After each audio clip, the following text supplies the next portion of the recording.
اگه بیش از حد به دیگران محبت بکنیم چه عواقبی در پی داره؟ در این ویدیو خواهیم شنید. پدری برای پسرش تعریف میکرد و میگفت یه گدا بود که هر روز صبح وقتی از کافه نزدیک دفترم میومدم بیرون جلومو میگرفت و منم هر روز یه 25 سنتی بهش میدادم. هر روز منظورم اینه که اونقدر روزمره شده بود که اون گدا حتی دیگه به خودش زحمت نمیداد که جلو بیاد و پول رو طلب بکنه. همونجا مینشست و خودش میدونست که من قرار پول رو بهش بدم. منم وقتی که میخواستم از کنارش رد بشم یه 25 سنتی بهش میدادم و میرفتم، تا اینکه چند روزی مریض شدم و سر کار نرفتم. بعدش که زدم بیرون و دوباره به اونجا برگشتم، میدونید چی بهم گفت؟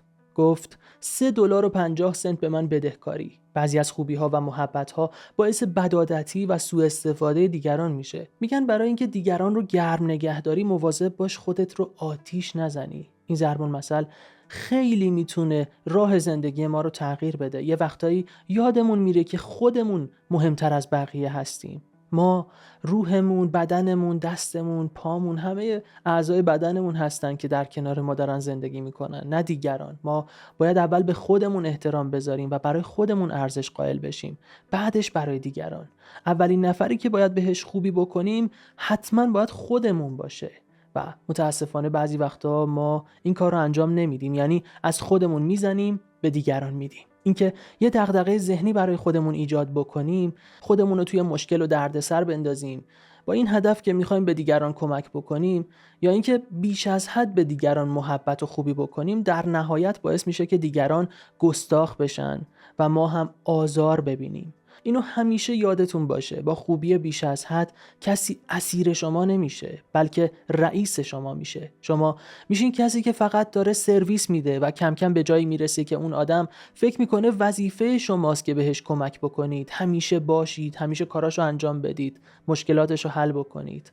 و یه ضرب المثل معروف هم هست که میگه خوبی که از حد بگذرد نادان خیال بد کند. اما یه داستانی میخوام براتون تعریف بکنم که احتمالاً برای شما جالب باشه و شما رو به فکر فرو ببره. قبلش ازتون بسیار سپاسگزارم که روی دکمه سابسکرایب کلیک بکنید و عضو کانال دانشگاه بشید. اگه عضو کانال نشید احتمال داره که دیگه ویدیوهای بعدی رو نبینید و یوتیوب به شما نشون نده.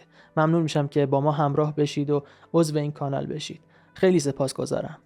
داستان اینه: دو تا دوست برای تفریح به ییلاق‌های خارج از شهرشون رفته بودن. در بین راه سر اینکه زمان استراحتشون چقدر باشه، کجا بشینن، کی حرکت بکنن و اینا به اختلاف خوردن و یکی از اونها به خاطر اینکه خیلی عصبانی شده بود یه سیلی محکم به دوستش زد.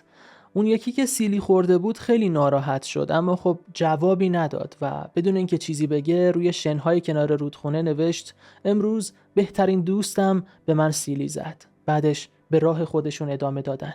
به قسمت عمیق یه رودخونه رسیدن. اون دوستی که سیلی خورده بود یه دفعه پاش لغزید و نزدیک بود بیفته داخل رودخونه و با جریان آب هم بره و غرق بشه که دوستش او رو نجات داد. وقتی نفسش بالا اومد یه سنگ تیزی برداشت و با زحمت روی صخره نوشت امروز بهترین دوستم جون منو نجات داد. دوستش با تعجب پرسید چرا اون دفعه روی شنها نوشتی و این بار روی صخره؟ اون دوست لبخند زد و گفت وقتی از کسی بدی میبینیم باید روی شنها بنویسیم تا به راحتی با جریان آب شسته بشه یا باد با خودش ببره و پاک بشه. اما وقتی محبتی از یک دوست میبینیم باید روی سنگ سختی حک بکنیمش تا برای همیشه باقی بمونه و ما یادمون باشه که از اون آدم خوبی دیدیم. اما خب چنین دوستی که قدر خوبی ها و محبت های شما رو بدونه و بدی هاتون رو بخواد فراموش بکنه کم پیدا میشه. معمولاً برعکسه، آدم ها قدر محبت شما رو نمیدونن و یعنی شما یه عمری بهشون خوبی میکنید و یه بار اگه که کمکشون نکنید، یه بار اگه همراهشون نباشید، اونها فکر میکنن شما دشمنشون هستید، فکر میکنن که شما خاطرشون رو نمیخواید یا اصلا وظیفتون هست که همیشه به اونها یه خوبی بکنید و به هر حال باعث میشه که دعواتون بشه، حتی باعث قهر و کدورت بین شما میشه. وقتی که شما همیشه بهش یه محبت بی اندازه بدی، خب اون هم همیشه توقع داره که این محبت رو دریافت بکنه.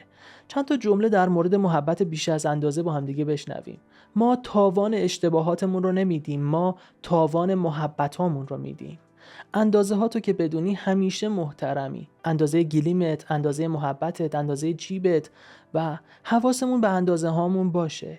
همیشه اختلاف باعث جدایی آدم ها نمیشه. گاهی وقتا محبت زیاد آدم ها رو خفه میکنه و باعث میشه که از همدیگه جدا بشن. به یاد داشته باش که تو لیاقت اینو داری که با خودت مهربون رفتار بکنی. بیش از هر کس دیگه‌ای باید به خودت بها بدی و اینو همیشه لطفاً یادتون باشه. به همه به حد و اندازه محبت بکن، نه بیش از حد. هیچ وقت بیش از حد عاشق نشو. بیش از حد به کسی محبت نکن. بیش از حد به کسی اعتماد نکن، چون همین بیش از حدها باعث میشه که شما آسیب ببینید. به اندازه لیاقت و ظرفیت آدم‌ها به اونها محبت کنید، چون اونها دچار توهم، خود بزرگ بینی، دلزدگی، جوزدگی، ارتفاع زدگی، سرگیجه و در نهایت حالت تهوع میشن. وقتی که تو لیوان بیش از حد آب بریزی و سرریز بشه، اونی که مقصر لیوان نیست، مقصر تویی که بیش از ظرفیتش بهش آب دادی. بیش از ظرفیت دیگران بهشون محبت و توجه نکنید. یه جمله خیلی معروفی هست که میگه با محبت خارها گل میشود، اما با محبت بیش از اندازه چی؟ آیا باز هم خارها گل میشه؟ نه، واقعا اینطور نمیشه. اگه شما بیش از حد به دیگران محبت بکنید، اونا فکر میکنن که دیگه وظیفه شماست که بهشون محبت بکنید، کاراشون رو انجام بدید و وقتی که دست از این محبت کردن ها بردارید، اونا طلبکارانه به شما هجوم میارن. کاری کنید که دیگران تشنه محبت شما باشن، نه که انقدر بهشون محبت بکنید که براشون کاملا عادی بشه و نه اون اندازه‌ای که با اونها سرد باشید که ازتون فاصله بگیرن. سعی بکنید یه حد تعادلی رو در نظر بگیرید و اونطوری زندگیتون رو جلو ببرید. محبت کردن خوبه، اما به اندازه. درسته که تو با این کار ممکنه که آروم بشی، عشقت رو به دیگران ابراز بکنی، اما این محبت کردن ها کم کم اعتبار شما رو نزد آدم ها از بین میبره. اونها شما رو به شکل شخصی میبینن که وظیفشه که این کارها رو در حق اونها انجام بده. آدم ها مثل لیوان میمونن، ظرفیت مشخصی دارن. قبل از ریختن مهر و عطوفت و محبتتون در پیمانه های وجود اونها،